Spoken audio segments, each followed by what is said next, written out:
저도 이 데이터를 보면서 깜짝 놀랐는데요. 부영육중률, 부영물 파손율 6년간의 데이터를 확인해 보도록 하겠습니다. 안녕하세요. 나나TV 황동현 원장입니다. 반갑습니다. 안녕. 이번 벨라젤 사태에서 6년간 임상 데이터가 벨라젤에 누적이 되어 있었다고 하는데요. FDA에서 승인을 받은 타사의 보형물은 6년째 어떤 결과를 냈었는지를 객관적으로 한번 들여다보는 시간을 갖도록 하겠습니다.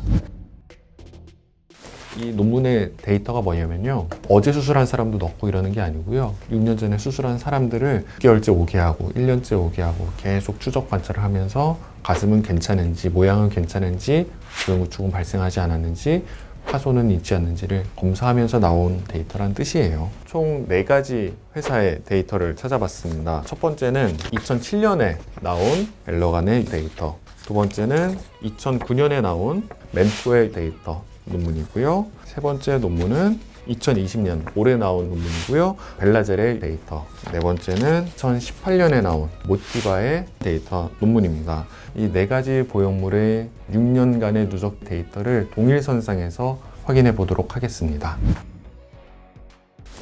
4개의 보형물 회사별로 그룹이 좀 달리 형성이 되어 있는데요.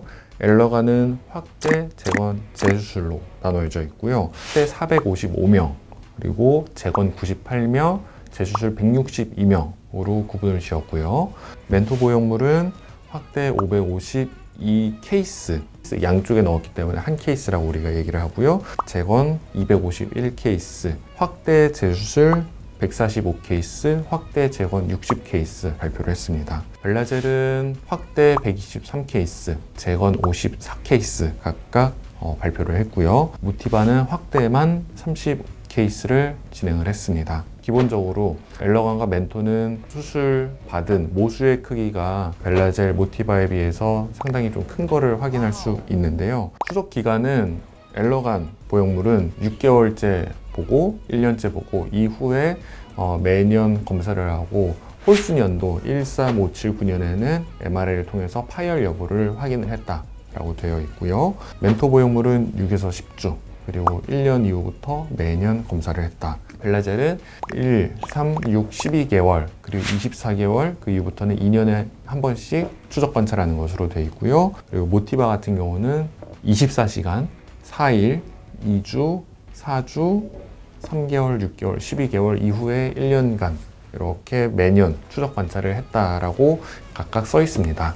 모든 보형물이 체크하는데 가장 중요한 항목으로 부작용, 그 외에 논문 저자마다 체크하는 법이 좀 달랐는데, 엘러간 보형물은 수술의 효과라든지 만족도, QOL, 퀄리티 오브 라이프를 좀 체크를 했고, 멘토는 그냥 부작용만 체크를 했고요. 벨라젤은 부작용과 유두 감각 등 이런 것을 체크를 했고, 모티바 보형물의 논문의 체크리스트는 부작용, 그리고 자존감, 만족도, 그리고 QOL, 퀄리티 오브 라이프 이렇게 각각 체크를 했습니다. 6년째 딱 됐을 때 지금까지 가장 큰 부작용 2가지, 부영구축률, 두 번째 부영물 파손율, 이 2가지를 중점적으로 체크를 했고요.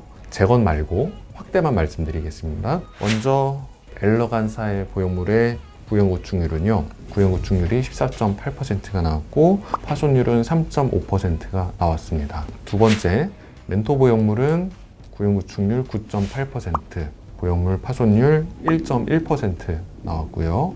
그리고 벨라젤 보형물은 구형구축률 0.83%, 파손율 1.15% 나왔고요. 그리고 모티바 보형물은 구형구축률 0.27%, 파손율 0.09%, 굉장히 낮게 나왔습니다.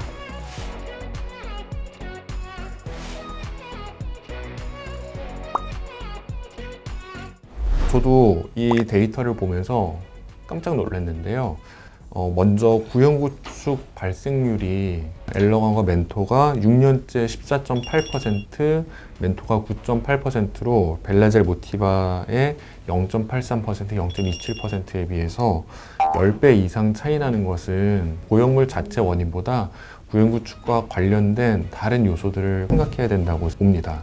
우리가 구형구축을 유발하는 것은 수술할 때 사용하는 방법이 내시경을 사용한다든지 아니면 그냥 블라인드 테크닉으로 한다든지 이런 방법에 의해서도 차이가 날 수 있고, 수술 절개법에 의해서도 차이가 날 수 있다고 생각합니다. 각각 논문의 발표 시기가 엘러건과 멘토 보형물은 2007년, 2008년으로 현재로부터 13년 전이기 때문에 2000년대 초반에 수술하셨던 분들의 결과가 이렇게 나온 게 아닌가 싶고요. 그리고 벨라젤 모티바 보형물은 2020년, 2018년에 데이터가 나왔고 수술적인 술기의 발달로 인해서 구형 구축이 많이 낮아지지 않았을까. 저는 그렇게 생각합니다.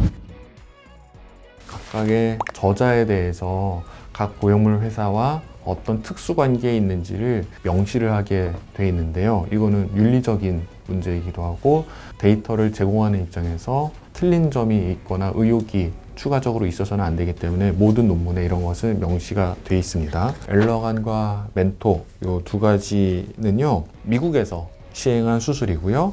벨라젤은 한국에서 시행을 했고 모티바는 코스타리카에서 시행을 한 수술입니다. 데이터를 제공한 기관을 보게 되면 엘러간은 33개 의료기관이 참여한 데이터고요. 멘토는 48개 기관이 참여한 데이터입니다. 각각의 어떤 병의원이 참석했는지는 여기에는 기술되어 있지 않고 참여한 병의원의 개수만 이렇게 33개, 48개가 나와 있고요.